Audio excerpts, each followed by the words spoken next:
We are live. It's going to be another solo effort tonight.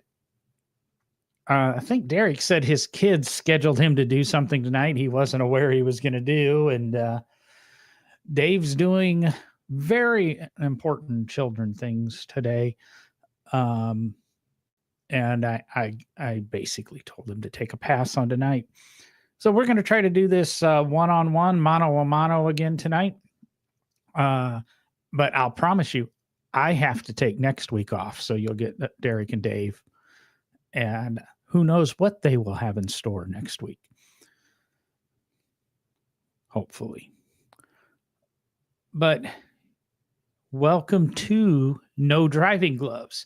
This is the podcast where I take a gloves off approach to the automotive hobby. Like I said, I'm doing it solo tonight. And I'm going to do something a little bit different because every so often I try to round up a lot of the little news that's happening in the collector car community around classic cars. And that I found a few things that just seemed maybe we should chat about for a minute or two. Maybe we'll get some comments in the chat box here. But let's see here. We've got I'm going to actually talk a little bit about barn finds, replica Jaguar that better than what was before, a couple other little things going on. And I found out about a classic car road trip package. We're going to end with that kind of inspires the name of the episode, Driving in MOBLAND. And if you haven't watched the show, we'll touch on it when we get to that. I got to figure out where my cursor here is to pay attention to my notes because I don't have somebody to bounce off of while I roll things around. But a couple barn finds we talked about back when Will was on the show. We really talked about barn finds, and it's probably a topic we need to revisit. Because is it really a barn find? What makes a barn find a barn find? Is it just because the car's been in a barn? To me, a barn find needs to be found. It needs to be lost. So maybe the owner died 10 years ago and nobody ever walked into this barn. I just can't believe that there are true barn finds.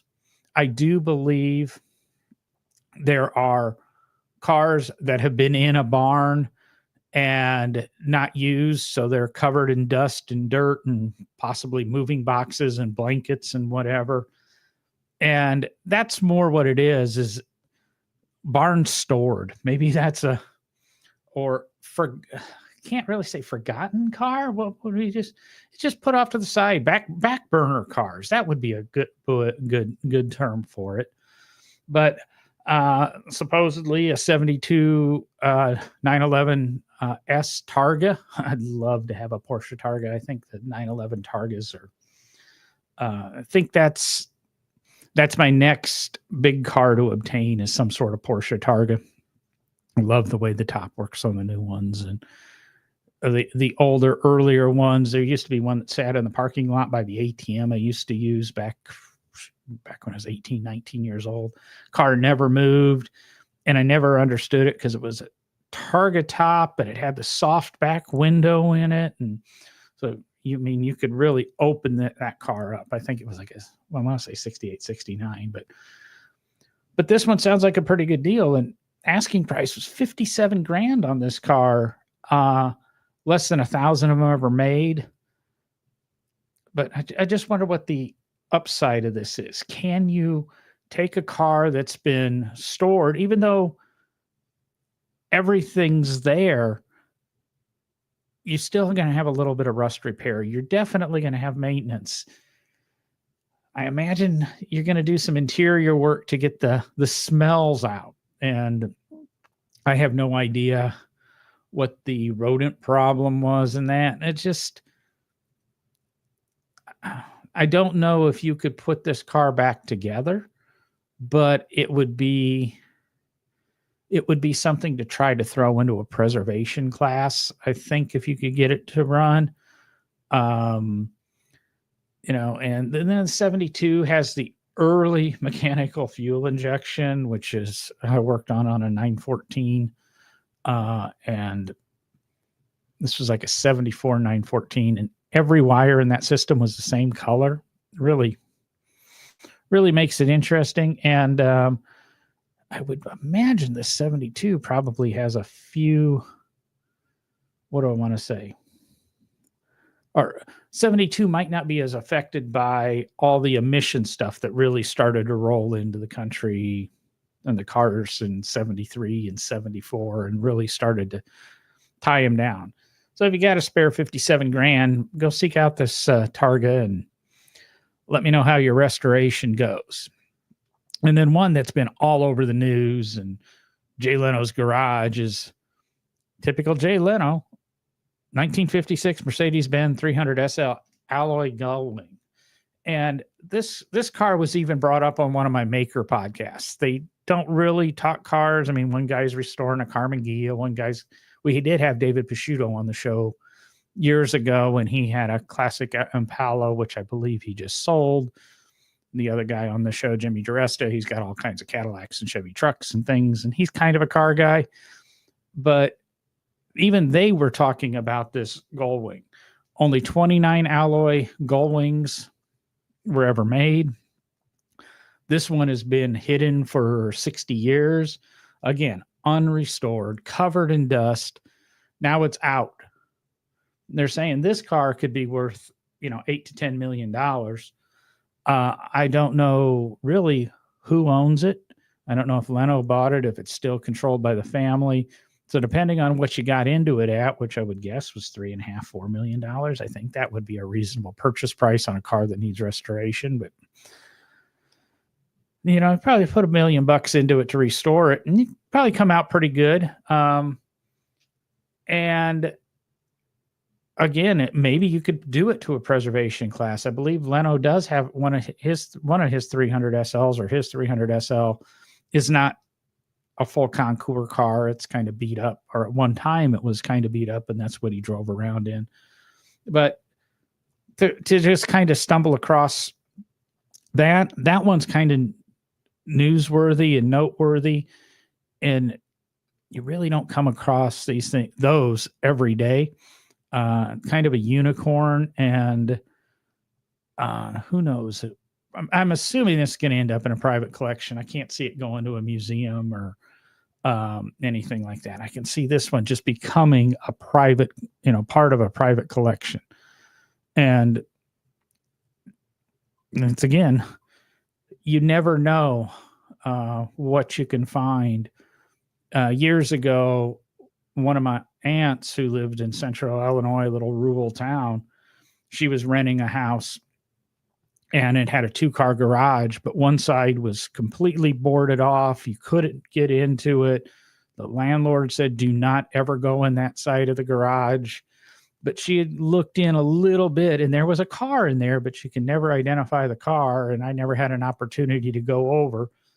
But who knows what's going to come out of that garage when, I guess, the landlord finally dies, or the owner finally dies, and whatever comes out very well could just be a Model T, but it could be, who knows?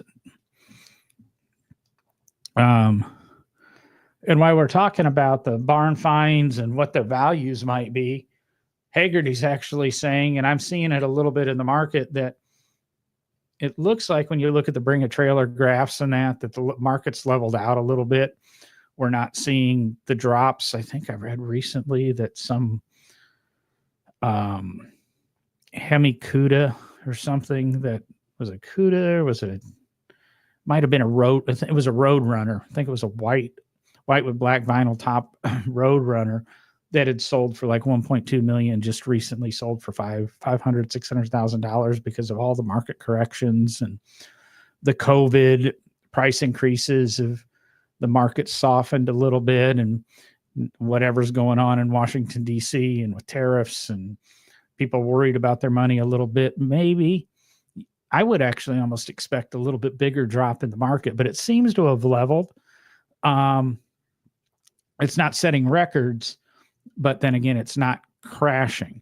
And still some of the most popular cars are those of my generation, those just a little bit older than me. The 70s and 80s cars are still the hot things. I saw an NSX that sold at auction a week and a half ago.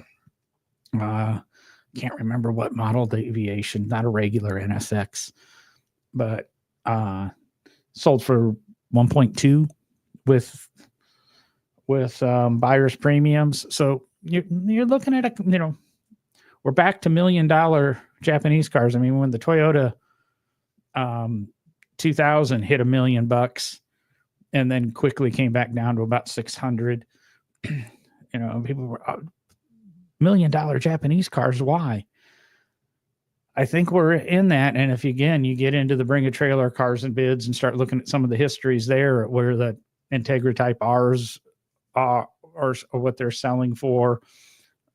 I'm going nuts about what CRXs sell for. I should have bought one. Shoulda, coulda, woulda. Wish I could figure out how to put that on a license plate. Anybody knows how to put that on a license plate? Let me know. And then one thing I've been thinking about is these tariffs, and nobody knows what's going to happen with them.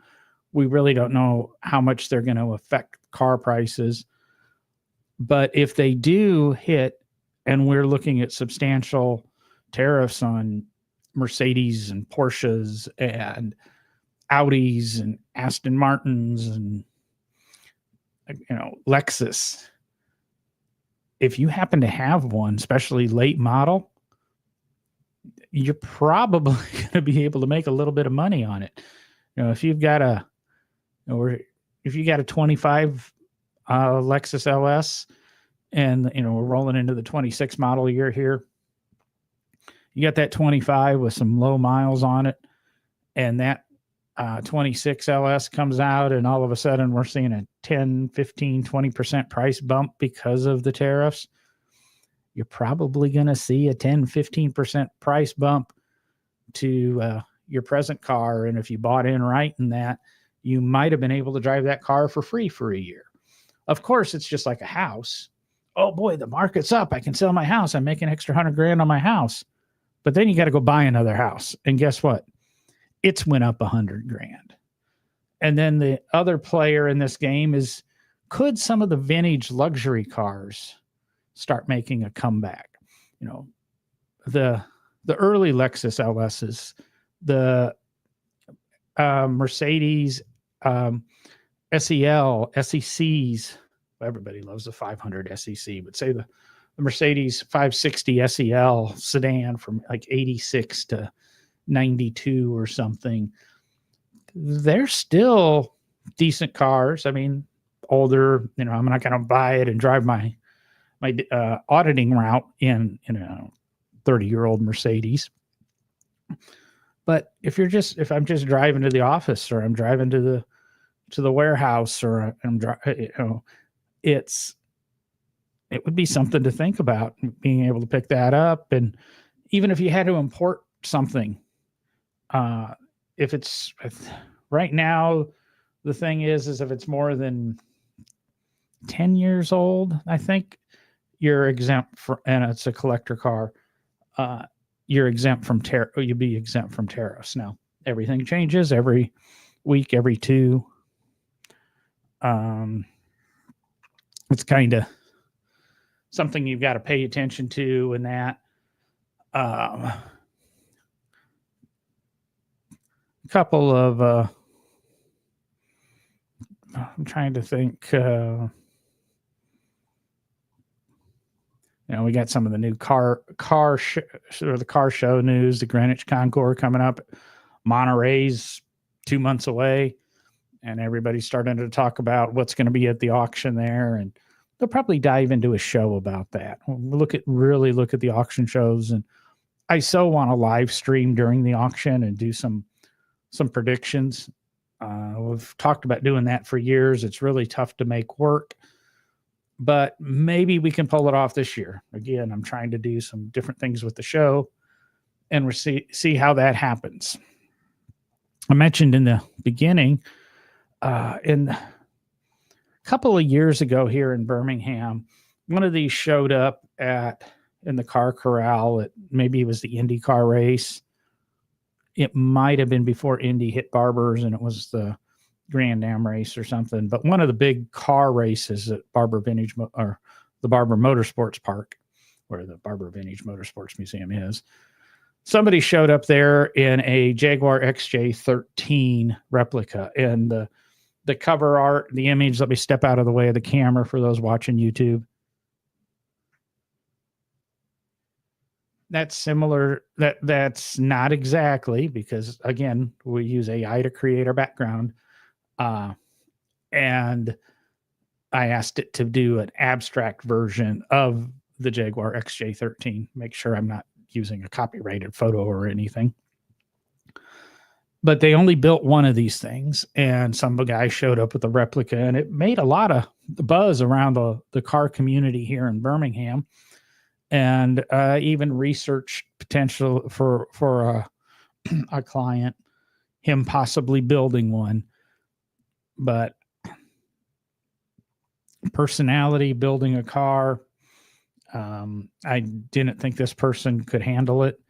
I didn't think it was the right person. And sure enough, a couple of years later, somebody else had me consult on a build they were doing, kind of a replica car.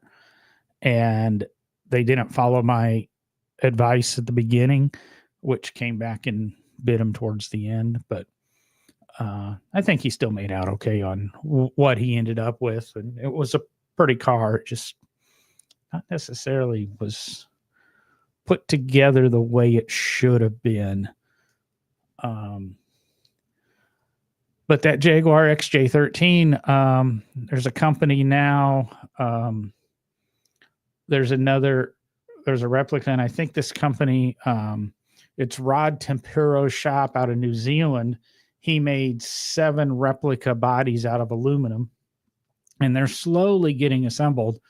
And the one that made the news in the last month or so was Stu Jones Restoration in Connecticut, is building this XJ13, 6.1 liter fuel injected V12, making roughly 450 horsepower, capable of about 200 miles an hour. That's a little bit better performance than the original Jaguar XJ13. So it could be, I mean, they're cool cars. They're neat to look at.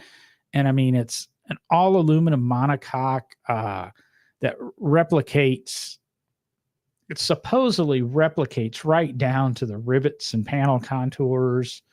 And this car they're doing is the 7th body that Tempero built. Modern Jaguar motor with, like I said, fuel injection, decent power output, ZF 5-speed. That car, even though the way it looks, it's front mid-engine car, so the engine does sit back of the front axle. And modern braking on this thing. Trying to think here. What else do I know about this car? Well, like I said, with this new thing, it's going to outperform the original from 1966, because that was only 5-liter dual overhead cam. I believe that was still a carbureted motor. And there might be a couple of these still available, but you're probably looking for about $500,000 to get into your XJ13. And now the cool thing, we're going to wrap up the episode. Not going to be a long one again tonight. These solo episodes are tough. It's hard to sit here and talk to you for 60 minutes by myself. 20 to 30 minutes, I think, makes for a really good one-person podcast. But driving in MOBLAND. Is anybody out there watching the show MOBLAND? Pierce Brosnan, high-ranking, head of a mafia family in England. Lot of, I can't think of the lady's name. She was in the Red movies and that as a sniper. Oh, why can't I think of her name? Oh, whatever. It's a fabulous show. If you can get past the first episode sucks because of the audio quality. Guy Ritchie produces this, and why he produced it with that episode with crappy audio. I almost didn't watch the second episode, and somebody said, watch the second episode. The audio gets better. Get through that first episode, then start watching. It's really good. I like Tulsa King. I think it's a better mob movie mob series than Tulsa King. That all the episodes are out, and I believe it was on Paramount Plus. I should have a link to Paramount Plus as an affiliate, but I don't. But yeah, look up Paramount Plus, or maybe you already have it. But there is, and while this mob family takes place, a lot of this stuff takes place in London, and that they have their retreat at the Cotswolds, and I believe Ellen DeGeneres and Portia de Rossi have their house in the Cotswolds, which is not a plus to it from what I've been reading in the real life Cotswold world. But this is where Pierce Brosnan's family retreats to gather, and this is it's kind of a safe house, home away from home, big estate, however you want to look at it. And there's a company called, let me find out her name here. Oh, I didn't make my notes here. Why can't I? Oh, there it is. Auto Rendezvous is